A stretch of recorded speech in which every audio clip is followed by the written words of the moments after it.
The black housekeeper was humiliated by the millionaire in his own home, accused of overstepping boundaries he never needed to define simply because the little daughter called her mommy. To him, it was a betrayal. To her, just the pain of someone never seen as human. But when Vittoria left that mansion for the last time, something broke in that girl. And it was the silence of a child that revealed the truth a father's heart refused to see. Subscribe to the channel for heartwarming stories every day. The afternoon was still bright when Enrique Albuquerque crossed the gate of his mansion with hurried steps and a face clouded with tension. He had left a meeting earlier than planned, something rare for a man who lived between contracts, numbers, and power. The heavy silence of the house enveloped him as soon as he entered, but it wasn't the kind of silence that brings peace. It was the kind that announces absences. He loosened his tie as he crossed the marble hall, hearing only the echo of his own shoes. Then he heard the voice, small, soft, unmistakable. "Mommy, Mommy, come here." Enrique froze in place. That word, that single word, fell on him like a stone. He slowly turned his face, searching for the origin of that voice that seemed to come from a past he had buried with white flowers and dried tears. Lara's voice. Before we continue, tell us where you're watching from and subscribe to the channel for moving stories every day. He climbed the stairs without a sound, following the voice that came from his daughter's room. The door was ajar. When he looked inside, he saw the scene that would make him explode. Vittoria was sitting on the floor, her back to the door, with Lara nestled in her lap. The little girl held a storybook and pointed to the pictures, while Vittoria read in a low voice with the patience of someone who had repeated that same story 1,000 times. Lara was smiling. Her eyes sparkled. And then, with all the naturalness in the world, she turned her face to Vittoria and said again, "Thank you, Mommy." Enrique's world collapsed. He pushed the door open forcefully. The sudden sound made Vittoria turn immediately, still with Lara in her arms. Her eyes widened as she saw her employer standing there, his face hardened and his fists clenched. "What do you think you're doing?" His voice came out low, but sharp as broken glass. Vittoria felt her whole body go cold. Lara tightened her arms around her neck, confused. "Mr. Enrique, I was just what?" He took a step forward. "Just pretending to be someone you're not? Just taking advantage of a child who lost her mother?" Vittoria felt the words sink deep, but she didn't answer. She just lowered her eyes, holding Lara's hand tightly, who was starting to whimper. "I didn't take advantage of anything, sir. I was just taking care of her, as I always do." "Taking care?" Enrique let out a bitter laugh. "You're making that girl call you mother. You're trying to take a place that isn't yours. You think you can just replace someone who can't be replaced?" Each word was a lash. Vittoria pressed her lips together, her throat burning. She wanted to speak. She wanted to say she never tried to be anything other than what she was, that she just responded to the affection of a child who begged for attention. But she knew it wouldn't do any good. She knew that look. The look of someone who never had to explain anything to anyone because they always had the power to simply accuse. "Daddy, stop!" Lara began to cry, hiding her face on Vittoria's shoulder. "Lara, come here!" Enrique's voice was firm, but trembled at the edges. The girl didn't move. "Lara, now!" With a choked sob, Lara released Vittoria and walked slowly to her father, who picked her up with a stiffness that seemed more punishment than protection. "You're dismissed for today." Enrique looked at Vittoria with absolute coldness. "And tomorrow, when you come back, I want you to keep your distance. You were hired to clean this house, not to form bonds that don't belong to you. Is that clear?" Vittoria swallowed hard and nodded, her eyes teary but firm. She slowly stood up, adjusted her apron with trembling hands, and left the room without looking back. Her steps down the stairs were like someone carrying the weight of an unjust sentence. Lara was crying in her father's arms, reaching her little arms towards Vittoria, screaming between sobs. "Mama, Vittoria, come back! Come back!" But Vittoria didn't come back. She crossed the long hallway, passed through the kitchen where she had prepared Lara's snack that afternoon, grabbed her bag from the back closet, and left through the side door. The sun was still shining outside, but for her the afternoon had already turned dark. While waiting for the bus on the sidewalk, Vittoria brought her hand to her chest and touched the bead necklace her daughter had given her years ago. A simple gift, but one that carried the weight of all the love she knew. And it was clutching that necklace that she finally let the tears fall, silent and heavy, as the world around her continued, indifferent. Inside the mansion, Lara kept crying, and Enrique for the first time didn't know what to do. Vittoria Nascimento woke up every day before sunrise. Daylight was still a distant promise when she was already on her feet, making coffee for her mother, Donna Nusa, who slept in the small room next door. The house was small, with cracked walls and damp corners, but it was clean, always clean. Vittoria didn't allow poverty to steal their dignity. She put water on to boil while looking out the kitchen window. Outside, the neighborhood was still asleep. Some lights flickered in the neighboring houses. A dog barked in the distance. The smell of fresh coffee began to fill the air, mixing with the scent of laundry detergent that permeated her hands, no matter how many times she washed them. That smell was part of her. Donna Nusa always said Vittoria had blessed hands. Hands that cleaned, that cooked, that healed small hurts and held anyone who needed it with care. Hands that never hit anyone, but that sustained an entire family with the silent strength of someone who learned to resist early on. Vittoria served her mother's coffee and sat at the table, looking at her own hands. They were rough, damaged. Her nails were short, without polish. She never had time for vanity. Since she was 15, when she started working as a cleaning lady, her life had been a sequence of other people's houses, floors that weren't hers, clothes she would never wear, food she would never eat. But she never complained. "Honest work dignifies," Donna Nusa used to say, and Vittoria believed it with every fiber of her being. It was with that belief that she entered the Albuquerque mansion for the first time more than 10 years ago. Back then, Mrs. Albuquerque was still alive, an elegant, educated, but distant woman. Vittoria cleaned rooms, washed clothes, polished marble floors until they gleamed like mirrors. She was invisible, and that didn't bother her, until Lara was born. The baby was tiny, fragile, with big, curious eyes that seemed to see beyond the surface. From infancy, Lara cried less when Vittoria held her. She slept better when she heard her voice, and when she started walking, it was Vittoria she chased after, not the hired nanny, not her father, who was always absent. Vittoria never asked for that role. It simply happened.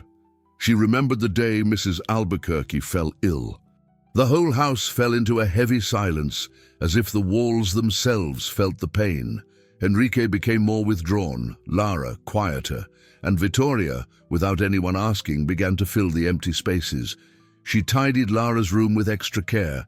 She sorted her little clothes with affection. She made oatmeal and cut fruit into fun shapes. She told stories while folding sheets. She sang lullabies her grandmother had taught her, songs about black kings, queens, and warriors who never appeared in schoolbooks. And Lara listened with shining eyes. When Mrs. Albuquerque passed away, the house plunged into a deep, suffocating grief. Enrique could barely look at his daughter without falling apart. The nanny didn't know how to handle the girl's constant crying. It was Vittoria who held Lara through the nights when she woke up calling for her mother. It was Vittoria who wiped her tears, who held that small body close to her chest and whispered, "She's in heaven, my love, but as long as you need me, I'll be here." And that's how, without realizing it, Vittoria stopped being just the housekeeper. She became a presence, but presence, for someone born invisible, is dangerous territory. Vittoria knew this. She always knew.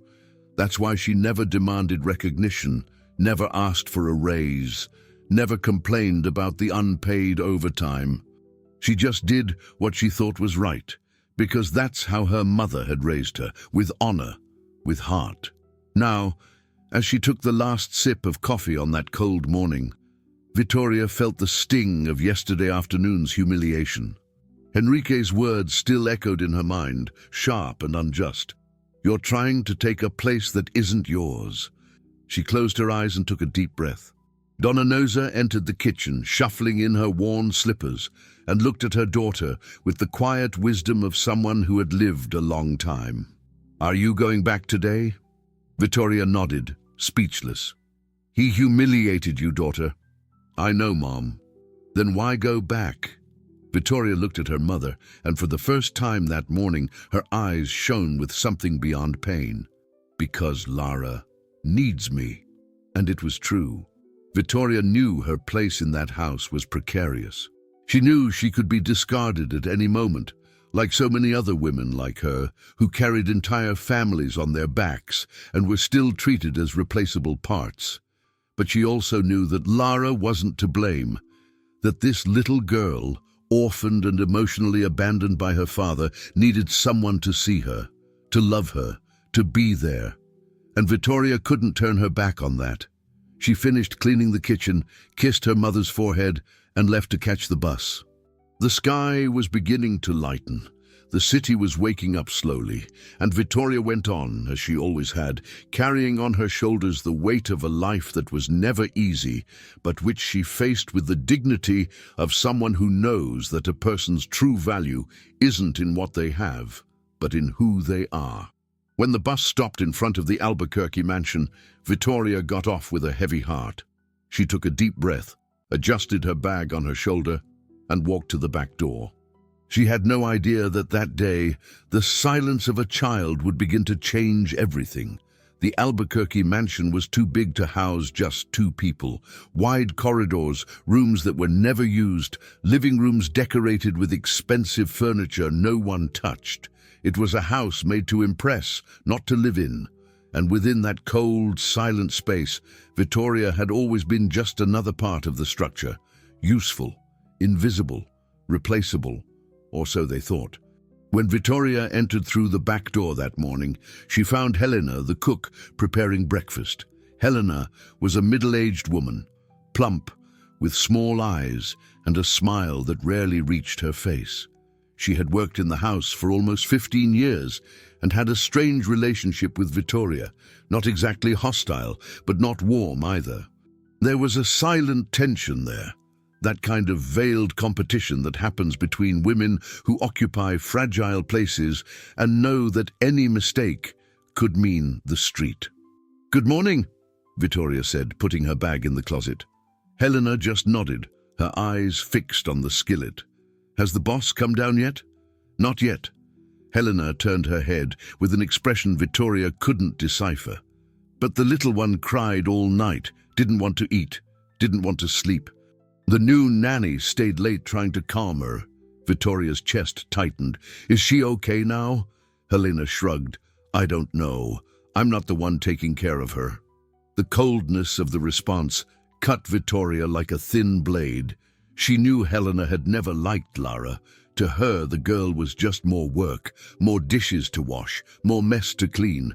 Helena had no children, never wanted any, and looked at children as one looks at an inevitable nuisance. Vittoria didn't reply. She just picked up a cleaning cloth and began tidying the kitchen in silence. But her heart was upstairs, in Lara's room, imagining the girl waking up alone, crying alone, looking for her. It was then that she heard heavy footsteps descending the stairs. Enrique entered the kitchen with a burdened face and swollen eyes, like someone who hadn't slept well. He was in a suit, ready to leave, but something was disheveled about him, his hair messy, his tie crooked, his gaze lost. "Good morning, sir," Vittoria said, lowering her head.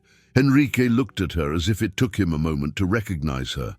Then he nodded curtly and poured himself coffee without another word. Helena placed the bread on the table and quickly left the kitchen, as if she didn't want to witness what was about to happen. The silence was dense. Vittoria continued cleaning the sink, but she felt the weight of Henrique's gaze on her. He seemed to want to say something, but couldn't. Finally, after a long minute, he spoke. "Lara didn't eat anything yesterday." Vittoria stopped, but didn't turn her face.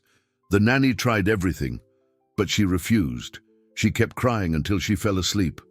Vittoria closed her eyes, took a deep breath, said nothing. And this morning, the same thing. She doesn't want to eat, she doesn't want to talk, she just cries. Henrique placed his cup on the table with force, making the liquid overflow. "She's asking for you." The words came out like a painful confession. Henrique looked up, and for the first time Vittoria saw something beyond the coldness. She saw fear. I don't know what to do." Vittoria turned slowly, facing her boss for the first time since yesterday's humiliation. Her eyes were calm, but firm. "You told me to keep my distance."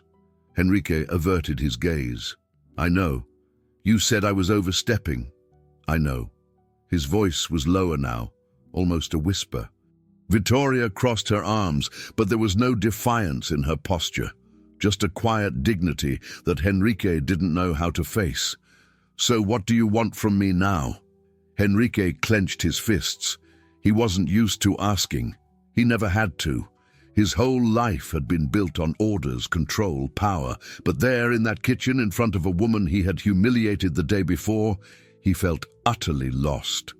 "I want you to see her, just for a moment, just to calm her down." Vittoria was silent for a long moment, then she nodded. "I'll see her, but not because you're ordering me to, because she needs it." Henrique swallowed hard. Vittoria went upstairs slowly, her heart pounding with each step. When she reached the hallway outside Lara's room, she heard the low, muffled crying coming from behind the door. The new nanny, a young woman with tired eyes, sat slumped in a chair by the bed, her head in her hands. Vittoria tapped lightly on the door. The nanny looked up, relieved. "She won't stop crying. I don't know what else to do." Vittoria entered the room, and then Lara saw her. The girl's eyes widened. For a second, she was frozen, as if she couldn't believe it. Then, with a choked cry, Lara jumped from the bed and ran to Vittoria, throwing herself into her arms with such force she almost knocked her over. "Mommy Vittoria, you're back! You're back!" Vittoria held the little girl tight, feeling tears soak her blouse. She closed her eyes and took a deep breath, holding the trembling little body as if it were the most precious thing in the world. "I'm back, my love. I'm back." And for the first time since yesterday, Lara stopped crying. But outside the room, hidden in the hallway, Henrique watched it all in silence. And something inside him began to break. Lara finally ate. Vittoria made oatmeal with banana, the girl's favorite, and sat beside her as Lara devoured every spoonful as if she hadn't eaten in days. And, in a way, that was true. The child's body was there, but her soul was absent.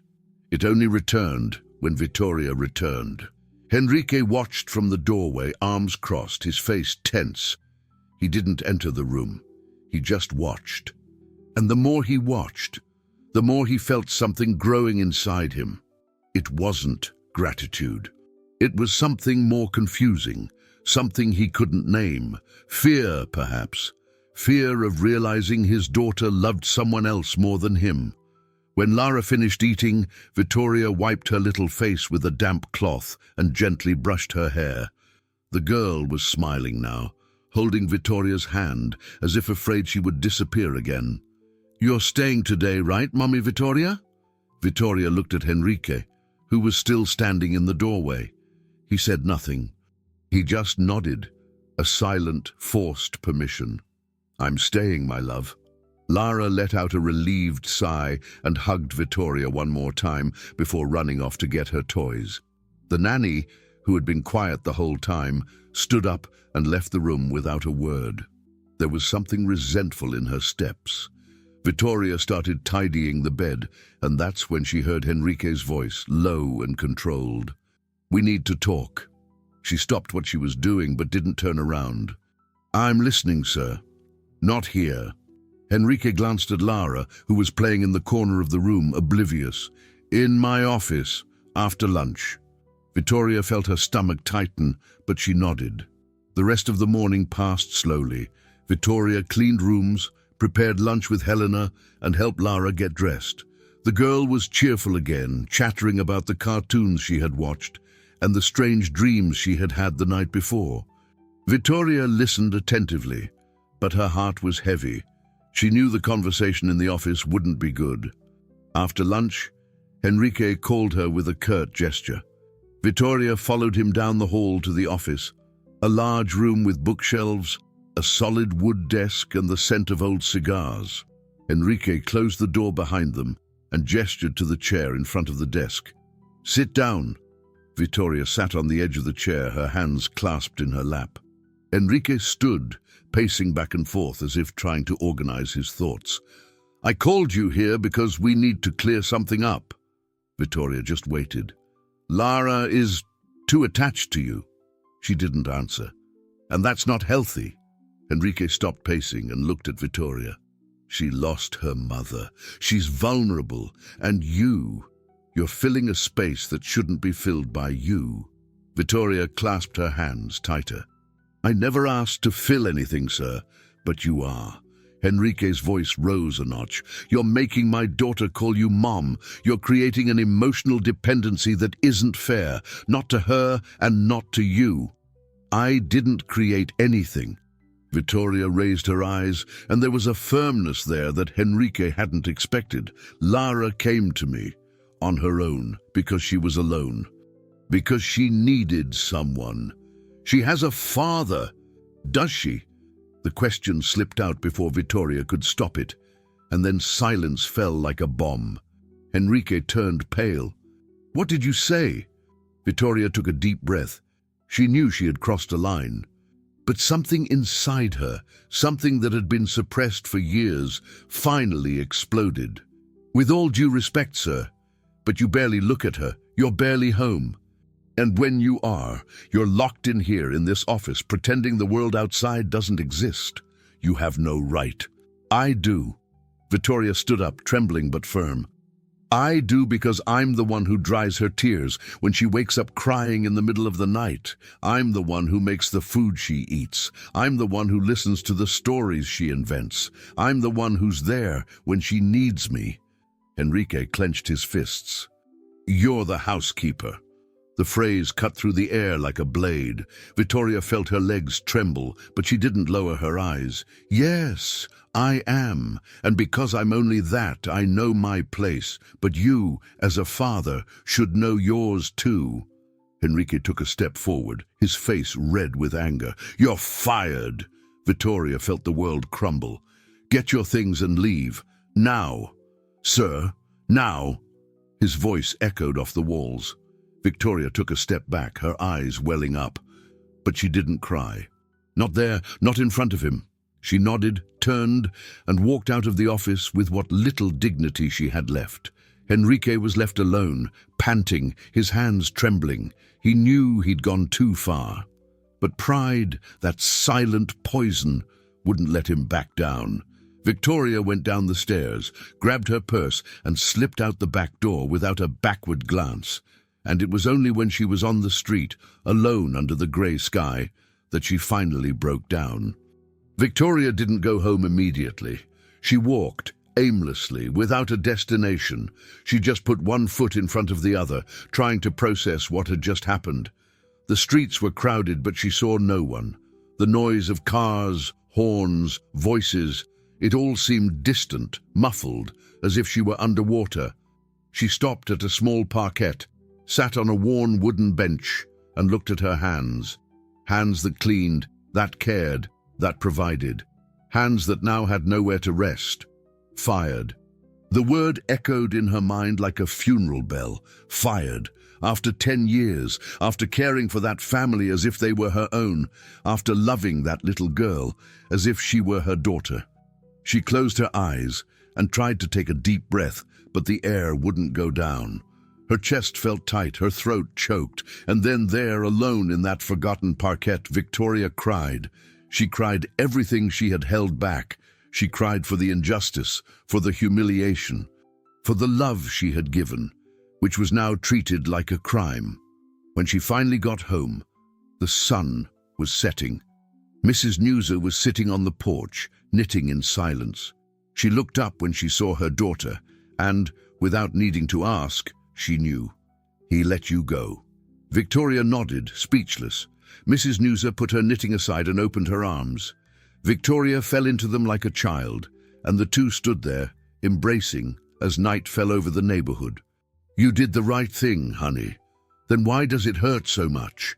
Mrs. Newser stroked her daughter's hair. "Because you have a heart, and a heart, my dear, always hurts when it's true." The following days were the hardest of Victoria's life. She'd wake up early, but she had nowhere to go. She'd clean the house, but she had nowhere to put the energy that lingered. She tried to look for another job, but each interview felt like a reminder that she was replaceable, just one of many. And every night, before sleeping, she thought of Lara. Was she okay? Had she stopped crying? Had she already forgotten? The answer came on a Thursday afternoon. Victoria was at the farmer's market when she felt her phone vibrate. It was an unknown number. She answered cautiously. "Hello? Victoria." The voice on the other end was shaky, almost desperate. "Who is this?" "It's me, Helena, the cook." Victoria frowned. "Helena? What happened?" "It's the girl." Helena's voice was choked. "She's not well, Victoria. Not well at all." Victoria's heart leaped. "What do you mean?" "She won't eat, won't talk, won't sleep. She just lies in bed, clutching one of your t-shirts she found in the closet. The boss is desperate. He's called doctors, therapists, nothing helps. She just cries, and when she cries, she calls for you." Victoria felt her legs weaken. "Helena, I know he treated you badly. I know he fired you. But that child is dying inside, Victoria. And I can't stand to see it anymore." Victoria closed her eyes, feeling the tears return. "What do you want me to do?" "I don't know. But someone needs to do something. And I think the only person who can save that girl is you." Victoria hung up the phone and stood frozen in the middle of the market, people passing around her. The world kept turning, but hers had stopped. She went back home, sat on her bed, and stared at the ceiling for hours. Mrs. Newser entered the room and sat beside her. "You're going back, aren't you?" Victoria turned her head. "He humiliated me, Mum, fired me, treated me like I was nothing." "I know. And now they want me to go back, like nothing happened." Mrs. Newser took her daughter's hand. "It's not about him, honey. It's about her." Victoria closed her eyes, and in that moment, she understood. It didn't matter how much it hurt. It didn't matter how unfair it was. Lara needed her. And Victoria couldn't turn her back on that, because that's how she had been raised, with heart.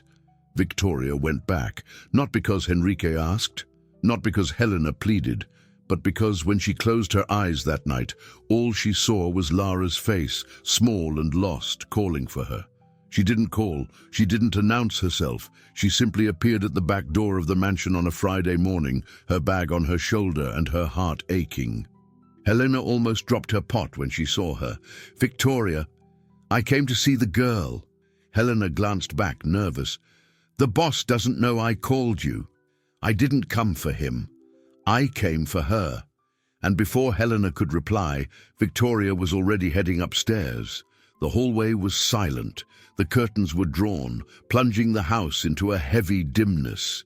Victoria stopped at the door of Lara's room and for a moment hesitated. Then she took a deep breath and turned the doorknob. What she saw inside that room broke her heart. Lara was lying in bed on her side, clutching an old t-shirt of Victoria's. Her eyes were open, but vacant. She wasn't crying. She wasn't moving. She just stared at the wall, as if she'd given up waiting. Victoria felt her throat close. "Lara." The girl didn't react. Victoria walked slowly to the bed and sat on the edge. She reached out and gently touched Lara's small face. "Lara, my love, it's me." And then slowly, Lara's eyes moved. She turned her head, and when she saw Victoria, her eyes widened.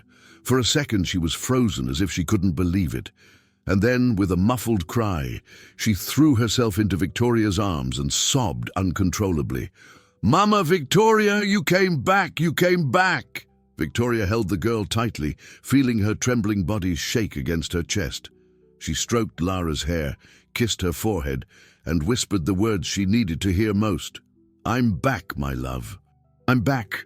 And it was at that moment that Henrique appeared in the doorway. He was disheveled, his hair messy, his beard unshaven, his eyes red and sunken. When he saw Victoria there, holding Lara, he froze. For a long moment, no one spoke. Then Lara lifted her tear-streaked face and looked at her father. "Daddy, Mama Victoria is back." The word "Mama" fell on Henrique like a stone, but this time it didn't bring anger. It brought clarity.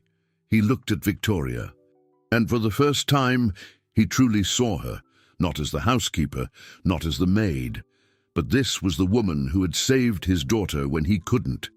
Victoria held his gaze, firm, but not defiant. There was only truth there, raw, inevitable. Henrique took a step forward, his voice thick. "Victoria, She waited. "I didn't know." He swallowed hard. "I didn't know how much she needed you." Victoria didn't respond. I thought I was protecting her. I thought I was doing the right thing." Henrique ran a hand over his face, exhausted. "But I was wrong." Lara tightened her arms around Victoria's neck, as if afraid she would leave again. "I treated you badly. I humiliated you, and I'm sorry." The words came out slowly, as if each one pained him. Victoria looked at him for a long moment.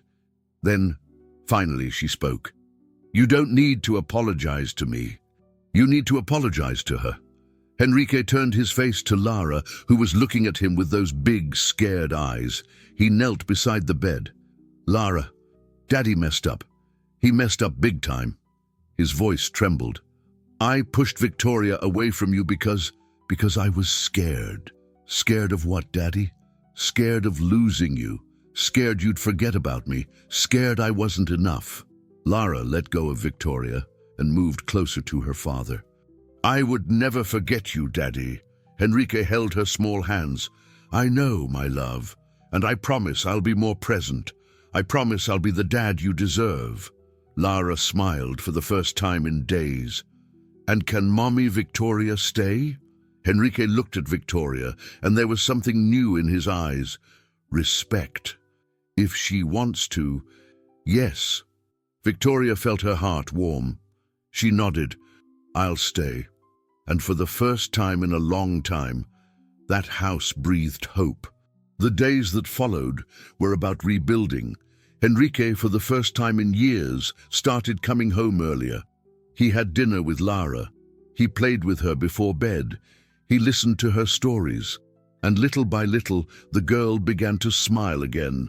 Not just when Victoria was around, but also when she saw her dad. Victoria continued working at the mansion, but something had changed. Henrique no longer treated her as if she were invisible. He greeted her, asked if she needed anything, and more importantly, he respected the bond she had with Lara. One Sunday afternoon, Henrique called Victoria for a talk in the garden.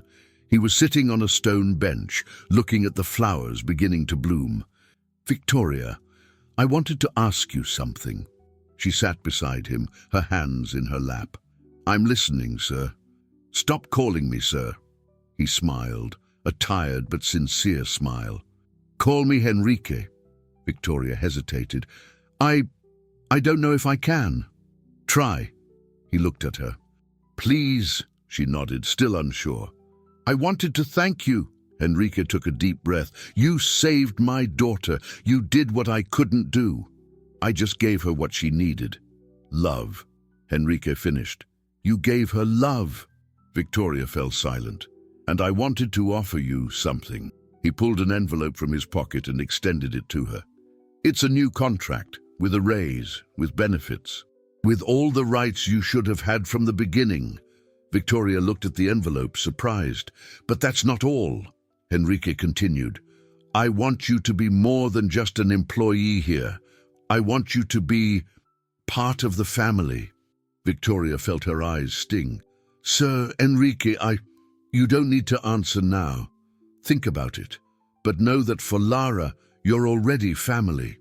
And for me too." Victoria held the envelope with trembling hands, and for the first time in many years allowed herself to cry tears of joy. That night, during dinner, Enrique made an announcement. "Lara, I have a surprise for you." The girl looked up, curious. "From now on, Victoria is going to live here with us."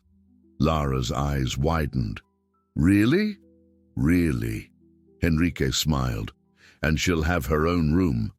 And Grandma Neuza can come too, if she wants." Lara jumped from her chair and ran to hug Victoria, shouting with joy. Victoria held the girl tightly, her heart overflowing. And when she looked at Enrique, she saw not the employer who had humiliated her, but a man who had learned to see.